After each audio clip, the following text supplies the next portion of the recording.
Assalamualaikum dan selamat sejahtera. Saya Adlil. Disebabkan ramai tanyalah, dah start tanya macam mana nak pilih portfolio. Baik, saya akan cuba terangkan secara ringkas lah untuk awak senang pilih. First sekali, macam mana kita nak dapatkan this profile. Awak pergi, ni main page awak. Kita akan invest ke portfolio. Itu saja. Jelaskan. Baik. Kita straight to the point. Macam mana nak pilih antara tiga portfolio ni, antara konservatif, moderate dan juga agresif. Konservatif ialah kepada saya beritahu secara kasar dulu. Konservatif ialah kepada orang yang mahu pulangan yang cepat. Mahu pulangan yang cepat, awak pilih konservatif. Kalau awak nak more to in long term, awak pilih moderate dan juga agresif. Sebelum awak pilih tu, dengan penjelasan saya untuk setiap portfolio tu, dan awak pilih betul-betul. First kali konservatif. Kenapa pulangan cepat? Disebabkan risiko dia rendah. Risiko dia rendah.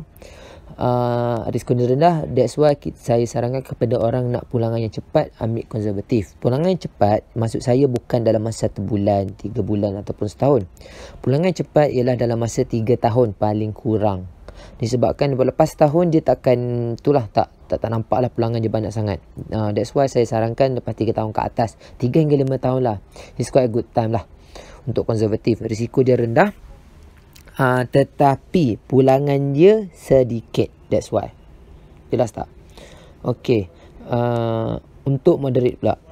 Untuk moderate, dia sama moderate dan agresif. Moderate dan agresif ialah kepada orang yang nak long term. Long term tu maksud saya 5 tahun ke atas. 5 tahun ke atas. Kenapa? Disebabkan risiko dia tinggi. Maka bila orang cakap high risk, high return. Jadi bila risiko tinggi, pulangan dia pun tinggi juga. Apa beza dua ni? Agresif lagi risiko daripada moderate. Jelas tak? Ini kepada sesiapa yang macam rasa diri dia ni boleh tanggung risiko kerugian, tak ada masalah, sila pilih agresif. Tapi kalau rasa macam was-was ke kan, rasa macam tak confident sangat in term of investment, tapi awak nak agresif, in the same time awak nak macam more to selamat sikit, tak kurang risiko, awak boleh pilih moderate. Jelas tak? Baik. Kita more to technical lah sikit. Awak dah jelaskan for now kepada sesiapa yang rasa dah faham kan. Awak boleh skip je lah video ni dan pilih je lah terus portfolio awak. This one untuk technical dan amat penting lah kepada sesiapa yang dengar ni, memang bagi saya amat sarankan. Baik, saya teruskan terus. Dalam portfolio Rais akan ada 3 jenis lah, iaitu yang pertama ASN Equity 3, ASN Sara 1 serta ASN Imbang 2. Dalam agresif sama juga, ASN Equity 3 dan ASN Sara 1, tapi perbezaan dia ialah nampak nombor 80-20, 20-80. Yang imbang ni yang samalah. Apa beza semua ni? ASN Equity, ASN Sara, apa beza dua tu?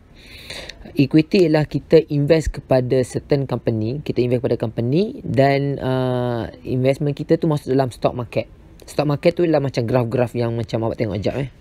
Saya tunjuk dekat awak contohnya ni. Ni kalau buka trading view ni, ini tak perlulah, ini sekadar pengetahuan saja. Sekejap Ini adalah stock market contoh. Baik, itu adalah stock market lah saya nak tunjuk dekat awak. Itu dah equity. Kalau kita invest equity, dia invest more to stock market. ASN Sara 1 pula. ASN Sara 1 ialah fixed, nak baca ni ialah fixed income securities. Fixed income securities ni ialah macam kita invest dalam satu company tersebut kan. Kita invest dalam satu company tu menjanjikan dividen yang fix untuk kita. That's why dia tak disebabkan tetap dia bagi fix dividen tu lah, disebabkan kita dapat pulangan yang sedikit saja sebab dia dah fix dah. That's why konservatif ialah stabil, disebabkan 80% kita invest dalam ASN Sara 1 dan ASN Sara 1 itu ialah fixed income securities lah. Oleh itu dia physical security ni more to like bond lah, sukuk. Kepada siapa yang faham dalam segi investment ni, bond lah, sukuk. Apa itu bond pula lah kalau orang tanya saya, boleh saya tak orang tanya. Bond tu ialah sukuk ni macam kita adalah pelabur. Kan awak nampak tak investment company-company besar macam Samsung ke Giant ke Aeon, dia tak boleh survive dengan duit sale dia sendiri. Dia memerlukan investor, iaitu kita lah salah seorang dia.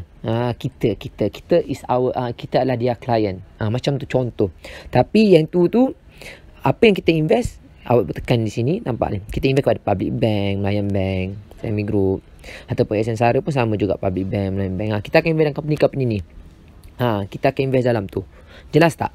Jadi disebabkan 80% kita invest kepada ASN Sara 1 ni, that's why dia lagi stabil. Tapi pulangan dia sedikit sahaja berbanding dengan equity. Kalau siapa main saham kan, kita invest dalam saham ni, dia market dia naik turun cepat sangat, dia fluctuate. Dia memang literally orang cakap market naik turun tu cepat. That's why risiko dia tinggi, pulangan dia pun tinggi juga, ada kemungkinan rugi juga. Itu adalah konservatif. Proceed kepada moderate. Moderate saya buka di sini, awak nampak tak?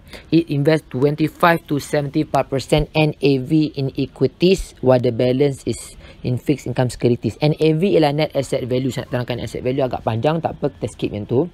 For now saya nak cakap 25 hingga 75% dia invest dalam equity, dan yang lain dia akan invest dalam fixed income securities. Macam saya beritahu tadi, equity kita invest dalam saham, dalam syarikat, dia masuk dalam stock market, so risiko dia lagi tinggi. Dan fixed income securities, masa saya cakap tadi, company dia bagi dividen yang tetap. That's why apa yang saya faham based on pembacaan saya,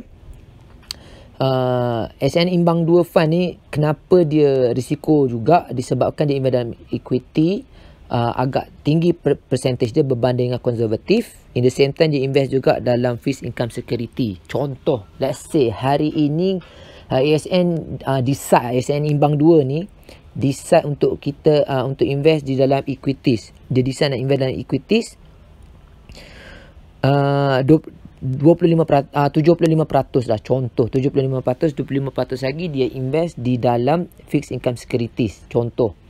That's why pulangan dia lagi banyak sikit pada hari ini. Okay, let's say lah, ni lah kelebihan dalam imbang 2, dalam moderate ni, dia akan imbang balik. Contoh disebabkan COVID, contoh dia tengok kes hari ni tinggi, so dia takut klien dia dapat rugi, dia pun ubah. Okay, kita change, dia tukar kepada 75% pula kepada fixed income security, 25% pula kepada equities. Itu adalah fungsi portfolio moderate. Yang bestnya moderate itu, dia memang cuba mengimbangkan based on situation market. Jadi macam mana awak tahu dia imbang? Kita tak tahu. Kita tak tahu sebabkan benda ni dikontrol oleh big boss ASN tu lah. Bukan investor, orang penggiraan kat sana. Saya sendiri tak tahu, awak jangan tanya saya lah. Sebab benda tu memang kita tak dapat kontrol. Kita hanya sekadar investor sahaja. Tugas kita adalah kita bagi duit dan tanggung risiko. Itu sahaja tugas investor. Tapi kita ada hak untuk mengetahui benda-benda ini. Okay? Dan yang ketiga, saya harap awak jelas, dia akan mengikutkan situasi market. That's why dia ada risiko lagi tinggi pada konservatif. Okay. Kita proceed ke last kali, iaitu agresif. Agresif macam awak tengok jelas dengan nyata, 80% dia invest dalam equity dan 20% sahaja dalam Sara 1. Maka di sinilah portfolio yang paling risiko tinggi. Apabila risiko paling tinggi, pulangan dia pun paling tinggi. Saya harap awak jelas dekat situ. Di situ jadinya apabila risiko paling tinggi, awak tengok kat sini, memang dia memang betul-betul all out invest di dalam equity. Macam saya cakap tadi, equity kita invest dalam certain syarikat dan dia masuk dalam stock market.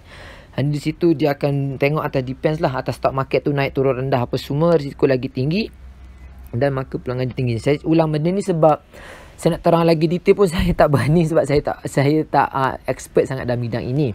Tetapi saya harap awak jelas for now. Macam saya dah terangkan tadi, Sara 1 fund pun disebabkan yang dia invest 20% sahaja dalam Sara 1. Dia hanya kita dapat dividen yang dijanjikan oleh certain company macam dalam ini ni sedikit sahajalah. Macam itu. Saya harap awak jelas. Saya cuba terangkan secepat mungkin. Saya takut video ni panjang. Okey. Jadinya, kalau orang tanya saya pilih apa? Orang tanya saya Saya pilih agresif disebabkan umur saya dan juga komitmen saya. Jadi nasihat saya kepada awak semua pada umur 18 ke yang baya-baya saya dan juga kepada abang-abang kakak-kakak yang umur 20 lewat 20-an. Sebab saya tahun ini hari ini 22 hari bulan Ogos saya ingat saya. Okey, jadinya hari macam abang-abang kakak yang lewat 20-an ataupun 30-an kan dah masuk T-series, dan juga kepada encik puan kan yang dah masuk 40 series and 50 series and above. Ini pendapat saya, cadangan saya sahaja ya. Untuk pemilihan portfolio sila ikut yang pertama ialah komitmen awak, itu yang penting. Dan yang kedua, kita goes kepada umur. Kenapa saya cakap komitmen dulu? Sebab setahu saya ada yang dah umur saya ke bawah yang dah berkahwin apa semua juga. Dan ada juga yang atas daripada saya yang masih tak berkahwin. So that's why saya cakap based on komitmen dulu, dan yang kedua baru umur. Kenapa saya buat yang kedua baru umur? Disebabkan bagi ni kepercayaan saya dan pendapat saya, setiap orang tak kira umur, tua ataupun muda ataupun tua, anda berhak untuk menginvest, tak kira besar ataupun kecil. Okey? Okey, baik. Ni kepada yang nak pilih konservatif, yang ni pendapat saya. Okey? Kepada yang mahu memilihkan konservatif, kepada orang yang tak nak risiko langsung, sila ambil konservatif. Faham tak? Sila ambil konservatif. Kepada orang tak nak risiko langsung, asalkan awak nak simpan, ya, tak apalah, ada saya nak simpan saja, at least ada pulangan. Sila pilih yang ini. Ataupun kepada siapa yang mungkin anda ni investor besar kan, anda mau pulangan cepat, ada lain bayar overcrude, saya nak pulangan, ada tak portfolio, which portfolio yang sesuai for me. Saya akan cadangkan kepada tuan ataupun puan kan, pilih konservatif. Kalau in between 3 years awak invest 100k ke 50,000 ke ataupun 500k ke 1 juta pun, awak invest dalam RAIS ni, awak tengok in between 3 years awak dapat berapa pulangan. Itu nasihat saya sebab awak nak pulangan yang cepat.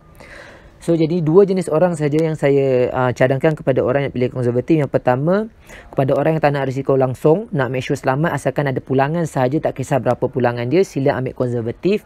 Dan yang kedua, kepada orang mahu pulangan cepat dan nak tahu sama ada RAIS ni, platform ni sesuai ke tak untuk dia, kerana dia banyak lagi investment dia nak invest, sila ambil konservatif juga. Awak ni investor tau, awak ni investor. Saya yakin dah pasti awak tak nak bazir masa dalam benda-benda macam ni. Awak pilih, awak just invest lump sum sekaligus dan biarkan duit awak grow sahaja. Okey. Kepada yang nak pilih moderate dan juga agresif. Moderate dan juga agresif, yang ni saya sarankan kepada orang yang nak long term. Tak kisah awak investor ke ataupun awak kerja biasa ke, awak businessman ke, yang ni tak kisah. Sebab long term ni memang semua orang layak. Tidak semestinya awak ada kerja ke, tidak semestinya awak student ke, tak kisah, disebabkan long term investment ni amat selamat dan juga bagus untuk jaminan future awak. Itu pendapat saya. Adanya macam ini. Okey. Yang ini saya cakap macam lah. Ini pendapat saya betul. Tak kisahlah. Kenapa saya cakap macam tu in term of income ke apa semua ni, disebabkan macam ni. RAIS ni dia fleksibel. Dia boleh invest serendah RM5. Faham tak? That's why student pun boleh invest. Ataupun dia boleh maksimumkan juga RM10,000 ke RM100,000. That's why orang yang ada duit pun boleh invest. Ataupun awak invest RM5,000 ke RM500 ke, orang yang biasa pun boleh invest juga. That's why. Jadinya macam ni. Untuk moderate juga agresif. Let's say, macam saya cakap tadi, penerangan awal tadi, kalau awak ni willing to take the risk kan, dan mau invest in long term 5 years and above, saya amat sarankan awak ambil agresif. Kalau awak sanggup menerima risiko kan, awak boleh ambil agresif. Macam saya pilih agresif sebab saya tak ada komitmen, itu satu. Dan yang kedua, saya masih muda. Itu adalah alasan saya. Disebabkan certain investor juga, ada certain abang-abang, kakak-kakak, encik, puan sekalian, mungkin saya yakin dah pasti anda semua ada komitmen masing-masing. Jadinya awak sendiri pun macam takut. Yelah, sebab investment ni bukan mudah, bukan senang, betul tak? Dan kita nak make sure untuk family kita. Saya sendiri percaya, sebab saya tengok parents saya pun macam tu juga. Dan saya sendiri faham lah. So that's why kepada nak juga yang nak invest yang agresif, sila guna duit awak yang awak rasa macam tak penting. Itu nasihat saya. Awak jangan buat duit ini sebagai mainstream awak. Itu adalah investment. Mana-mana investment pun macam tu juga. Saya harap jelas. Okey, dan yang kedua adalah moderate. Yang ini memang bagi saya is the best way lah. Kepada sesiapa nak pulangan yang banyak, macam agresif juga. Dia tidak akan lebih daripada agresif, depends atas market juga. Sebab kadang-kadang macam ni. Okey, saya nak tu. Okey, macam ni. Kepada sesiapa yang nak invest, yang nak macam pulangan agak banyak macam agresif, in the same time tak nak risiko tinggi, sila ambil moderate, disebabkan dia mengimbangkan mengikut situasi ekonomi dunia dan juga negara. Saya harap jelas di situ. Jadinya jelah kepada orang yang ada komitmen kan, tapi dia willing to take the risk, in the same time dia nak juga rasa secure, sila pilih moderate punya portfolio. Itu nasihat saya. Okey. Dan yang kedua, kenapa saya cakap macam tu lah? Kenapa saya cakap macam tu? Disebabkan walaupun macam saya tekan balik 25 hingga 75% macam saya terangkan tadi, kadang-kadang hari ni dia buat 75 equity, 25 fixed income. Kadang-kadang dia naik pula. Dia tukar-tukar macam tu mengikut situasi macam tu. That's why dia amat sesuai lah kepada orang willing to take the risk, in the same time dia tak nak orang cakap tak nak risiko, dia masih macam fikir nak takut something happen. Sila pilih moderate. Jelas tak? Saya harap awak jelas. For now untuk pemilihan portfolio. Jadinya kesimpulannya yang pertama, dalam Rais ni saya nak beritahu kepada awak semua, pulangan dalam Rais ni jangan anggap macam awak bermain saham ataupun forex ataupun kripto. Dia memang betul-betul investment. Kepada yang dah biasa investment tu, saya kena pasti awak memang dah terbiasa benda ni. Ini hanya saya nak share kepada orang yang start berinvest. Saya pun macam tu juga fikir, ya Allah, ingat-ingat Rais ni pulangan banyak. Rupanya bila saya dah kaji sedikit pasal portfolio itu, ini baru saya faham.